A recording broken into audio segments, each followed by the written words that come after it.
Hello, this screencast is going to be a review of the process of accessing reports from the Dynamic Learning Maps um, educator portal, which houses the DLM reports for students that have taken alternate assessments. And those of you in the role of special education rep who are working with teachers that are assessing students with alternate assessment should have received an email for access to the portal recently. I know I've been working with a few of you where there's been some glitches. We'll keep working on that. But if you still have not gotten access to the system, please let me know, and we'll work on a resolution with the Department of Education. Real quickly, before I just do a demo of how to access the reports, I wanted to point out that the purpose of giving AEA staff access to the site is really for accessing the reports, not for managing the accounts. We have teachers and LEA coordinators that would be doing things like assigning tests to students, managing the demographics in the system, and so forth. We're not seeing that as an AEA role at all, but rather we want you to be able to access student data. There are some reports that would be helpful with database decision making, and also reports that you may want to use in situations like reevaluations. Okay, so first step, how to get there. What you're seeing on screen right now, this is the DLM site itself. You can see at the top www.dynamiclearningmaps.org. This site will be familiar to some of you. It houses all the various resources and information pieces for DLM, including their professional development site. But I wanted to point out that probably the easiest way to get to the educator portal, which is where the actual student data lives and the reports will live, is down here at the bottom. So if you go to the DLM site at the bottom, you can see that there will always be a link to the educator portal, which is where you're going to want to go to log in to your account.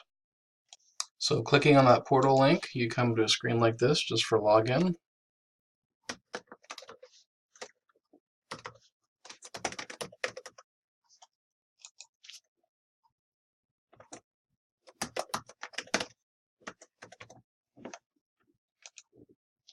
And that takes you into the site.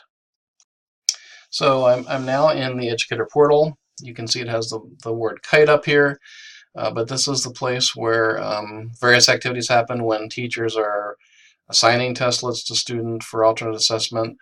The settings, getting teacher usernames in the system, student information, accommodation settings, all those things happen here in the portal. We're going to be looking at the reports tab. But up at the top here, I just wanted to point out you will see some variation of these fields when you go into your account. All of you as AEA Special Education Reps, for your district, you can see here I have various districts that I can access, but you would be assigned to the districts that you serve, and a role that should be defaulted to yours would be Building Test Coordinator. And that's an assigned role that should let you access the reports that you may need to.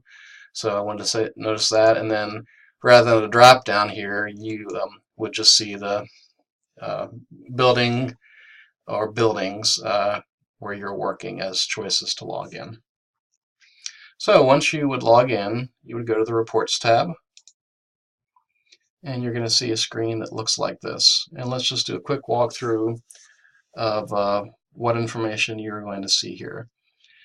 A couple things here. There are some general reports that you can look at, and I'm going to point out a couple that will be helpful, I believe. One that I will point out that might be more confusing than helpful, to be honest, is this blueprint coverage.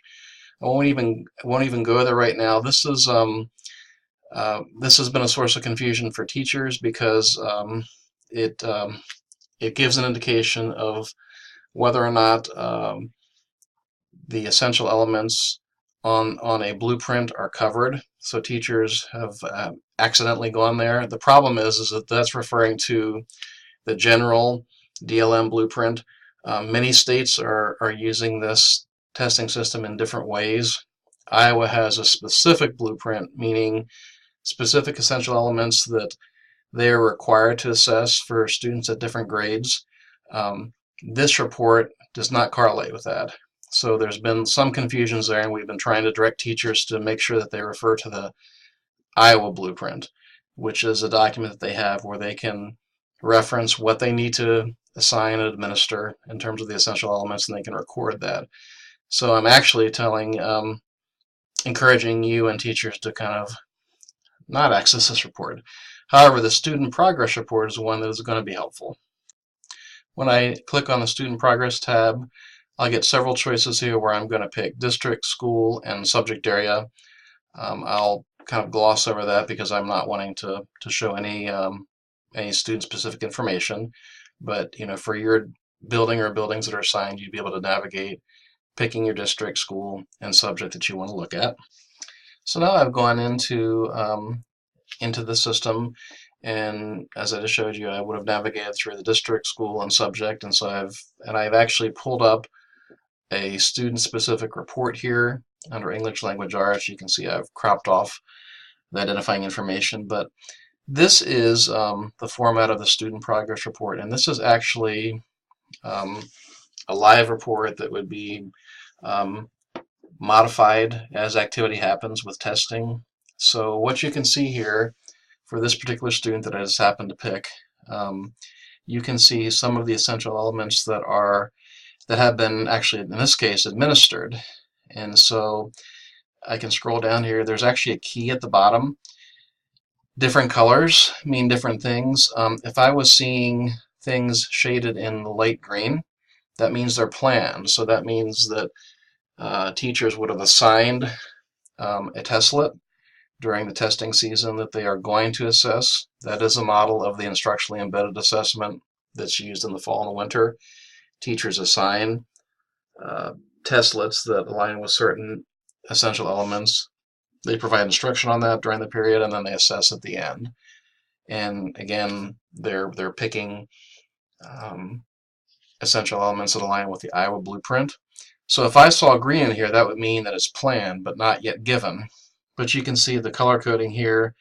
I see the different shades of blue, that these three were either attempted or mastered. So this particular essential element, this level 3 refers to the linkage level that the student took the testlet. And you can see down here, this one was attempted on November 15th. These two were also administered, but they hit criteria for mastery, so they're shaded in blue.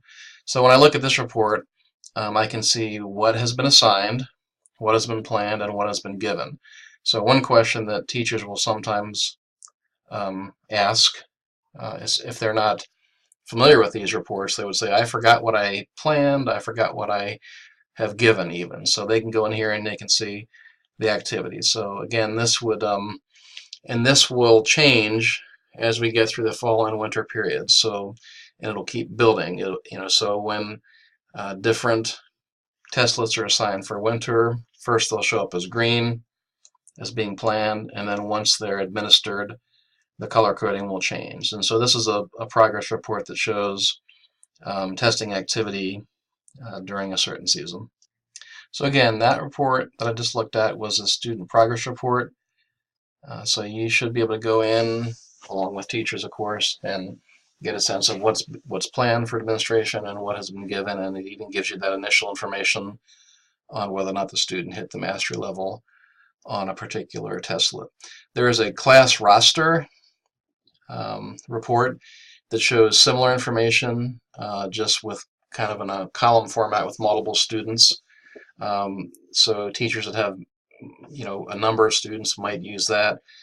My personal opinion is the student progress report is probably the most helpful, just looking student by student to get a sense of what's been taken. And again, I'm not recommending that people look at the blueprint coverage report, because it seems to cause confusion, because the blueprint that's being shown there is not the Iowa blueprint. Unfortunately, the report still shows here because the system is used by many different states. Now, if we look on down here, there are different data extracts that can be used as well. If we were to go here, this is information that some test coordinators may be using. It's really just a way to access kind of raw data that downloads into Excel. So in some of our larger districts, a coordinator might download an Excel spreadsheet that shows, how many test lists have been given by each teacher to see if they're on track, that kind of thing. So you should be able to access the data extracts, and you can experiment with that. They're probably not going to be the type of data that will be helpful to you as a special education rep. Down here at the bottom, though, this year-end data will be, and these are individual student reports. And when it says year-end, this is basically where the student final reports live from last year. So this is the final year report that takes into account the fall, winter, and spring testing during the 16-17 school year. So there are individual reports in here that should be equivalent to how we maintain records on Iowa assessments. So in the same way that we maintain a paper or a sticker that shows student final scores, schools have been asked to, or they should be, maintain a record of how the student performed on alternate assessment. And you can see there's different ways of looking at it here. Individual student reports, students bundled, which simply means by buildings you can get one large PDF that shows that, where you can run off multiple students that might be in a certain grade level. And you can also get some district and school aggregate kinds of scores. So let's take a look briefly at what those look like. So I've gone into one of the individual student reports here, and you can see I've kind of cropped things a little bit oddly here, but for the purpose of taking off individual student information. But just want to give you a picture of what the reports are like, and as you delve into them, you'll get a better understanding. But the first page of the report, I've actually just pulled this up as a PDF report that they do print nicely, so you can view them in the system, or you can download them, and then they become a savable or a printable PDF. And so the first page, identifying information, is cut off, but you can see a general description of achievement level: emerging, approaching the target, at target, advanced. Now ultimately, in statewide AYP data, students with the modified assessment who can achieve at target or above do end up being coded as proficient in our current system, and that data is merged with the district's Iowa assessment data currently. Those that fall below emerging or approaching would be coded as not proficient. And so you can see some general descriptors here of the achievement targets. But then it also goes on, and this is, you can see here that this is a math report. There's a general description of students who are at target can do these things. So you see some descriptor kinds of items like that. As I scroll to the second page of the report, you can see some really kind of nice data for a student that's really more criterion reference. So you can see claim. The various essential elements in the blueprint are organized by claim. So for example, students demonstrate increasingly complex understanding of number sense. Or over here we have a claim that deals with use of algebra and functions. And you can see you get a description of how many skills mastered from the testlets. Mastered 5 of 10 skills, 50%. Mastered 2 of 5 skills, 40%, and so on. So you get that kind of information. Then as we go on, the rest of the report looks like this. Again, I have a math report. You'd have the equivalent for English language arts. But you can see you have individual essential elements listed, in this case for math, happens to be a high school level student. And you see the levels of mastery, this 1 through 5, those correlate to the linkage level in DLM, up to the target and even onto the successor beyond that. And you can see, again, you have a color-coded key down here. The green is showing levels mastered this year. So given individual testlets that aligned with these essential elements, it shows the extent to which students mastered a particular skill level. So you can see here as these flesh out the target, and again, this is still a modified target from the Iowa Core Essential Elements up here on this first line, analyzing data distribution and drawing inferences, and even above that, inferences comparing two data sets. We can see what the target level looks like, but this particular student has mastered up to the general descriptor here, knowing bar picture graphs, line plots, and pie charts. And so you can see it's kind of showing where they are showing mastery on this continuum. And I pulled up also a high school range student with an English language arts report, and you can see similar format here. The essential element is listed. The levels of mastery are articulated here all the way up to the target and beyond, and the shading is showing level of mastery. So you can see this particular student on this essential element did perform at a higher level than, well, I looked at a different student that I showed you there that was looking at math skills. And there will be, the report will print out more essential elements that may have been tested. So you can see these areas that are not shaded, that are white coloration, were not tested. So you will see gaps like that. Again, teachers are required to administer certain essential elements to match with the Iowa blueprint. Others they may administer, but most of our teachers are administering at this point the required one. So you will see some gaps like this.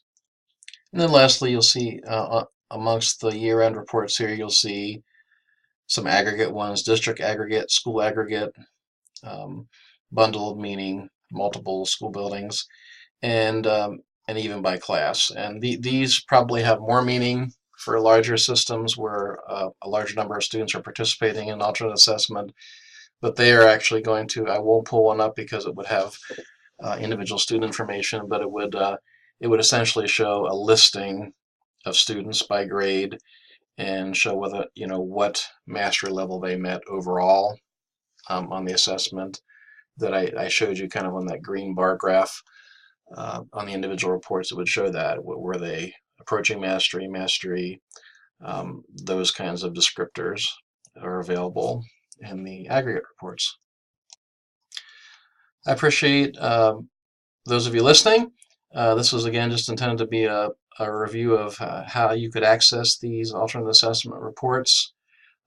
Please let me know, as some of you have already, if you're having any glitches in getting into the system. We'll keep working on solving those.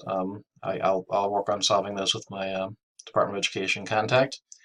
And please let me know if you have any additional questions about using the reports. But again, our intent was that some of this information is going to be useful for you when you're working with your teachers, and even thinking about goals that may be set on IEPs. Some of our secondary teachers recently attended a training that we offered in Red Oak, and that had to do with using some other tools that are out there that are more along the lines of progress monitoring tools that align very, very tightly with the core essential elements, and having some of the information on how students are performing on DLM, on the alternate assessment itself, would be helpful with that new way of looking at goals. So thank you for listening.